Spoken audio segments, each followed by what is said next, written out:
Had very definitive information, only a bit of which we put out publicly, that showed that they were engaged in this classified secret effort to develop these super viruses, and that well, it appeared that it had spilled out of that laboratory, and that was the only plausible information that we were presented.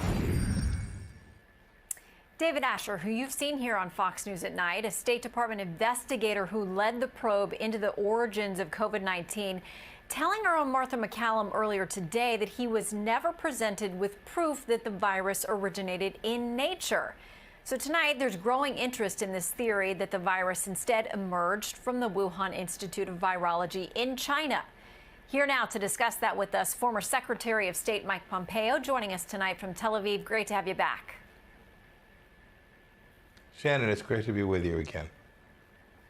I want to give you a chance to respond to the suggestion from, among other people, Maggie Haberman over at the New York Times, that you and President Trump were at some, it seems suggested that you all were at fault, that this lab leak theory didn't get more traction last year or that it was shut down. Here's her explanation.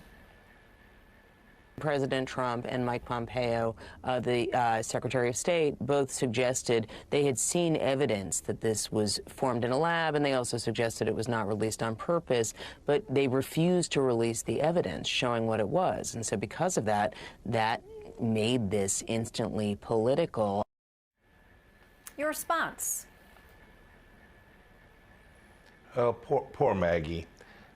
Maggie made this political. We didn't. As you heard from Mr. Asher, you've heard from the entire team that was working on this. Shannon, this was about science. This was about getting it right. This was about protecting the American people.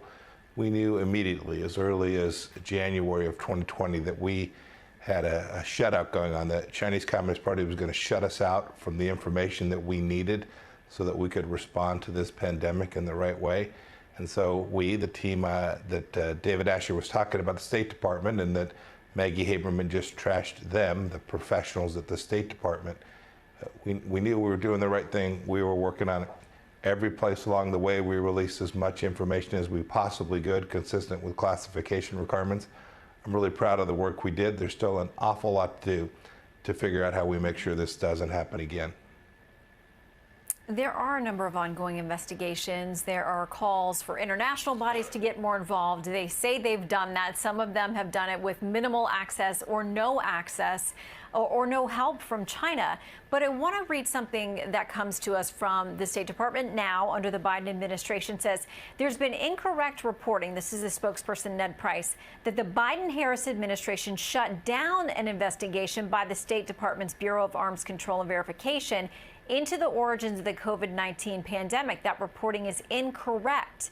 They say in February and March of 2021, the team's findings were briefed to ABC and policy planning staff in the new administration. With the report delivered, the work was ended. Is that a fair assessment?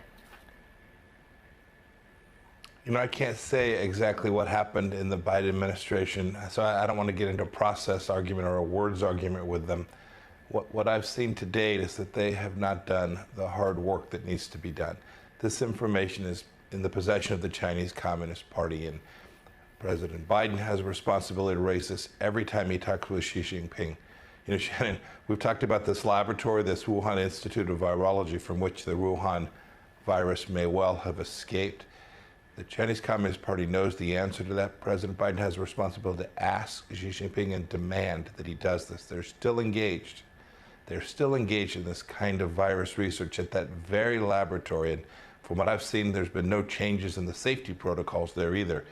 This biorisk is real. It could happen again next time, Shannon. It could be 30 million people in the world that die.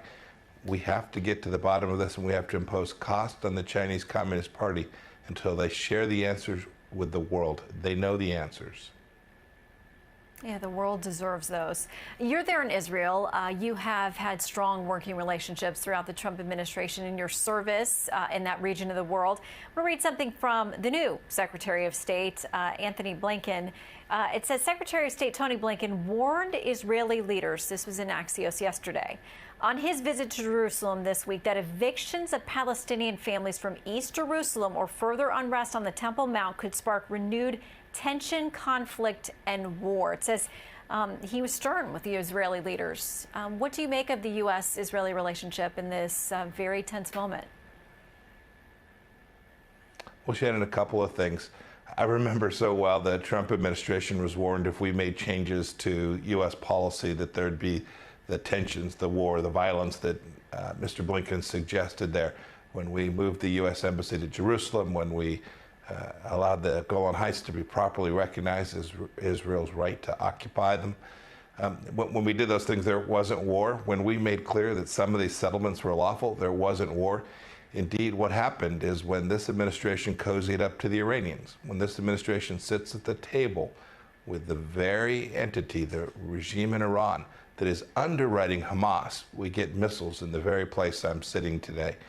We need a policy that works closely with our Israeli friends, with our Gulf state friends, that isolates Iran in a real way. That's good diplomacy. I hope this administration will adopt those same policies that will keep people here in Tel Aviv and throughout Israel safe, and it'll secure American freedom as well. It is a difficult region. You all had significant accomplishments with the Abraham Accords. This administration says they hope to build and better the relationships there as well. Former Secretary of State Mike Pompeo, thank you for your time. Thank you, Shannon. Great to be with you. So long.